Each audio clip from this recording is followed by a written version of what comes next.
Ghotki assistant commissioner Ghotki अमर शाकिर जझा मुक़ररु कयल अघनि खां वधीक अघ वसूल कंदड़ सब्जी फ्रूट दही फास्ट फूड बेकरी किरियाना स्टोर पेट्रोल पंप ऐं मुर्गी जी दुकाननि ते छापा हयां।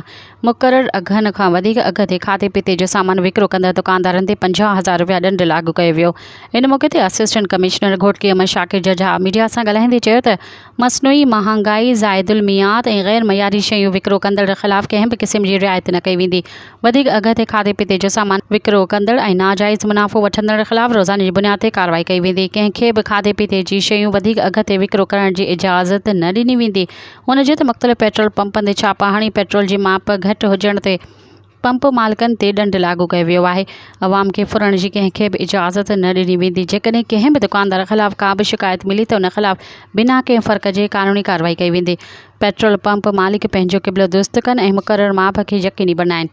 इन मौक़े ते assistant director bureau of supply and price control Saqib Qureshi, inspector Amjad Malak, Rana Naveed, reader Panjal Mirani ऐं ॿिया पिणु मौजूदु हुआ। मज़ीद ख़बरनि ऐं तफ़सीलात लाइ विज़िट कयो असांजी वेबसाइट www.awamiNewsHD.com ऐं ॾिसंदा रहो अवामी न्यूज़ HD।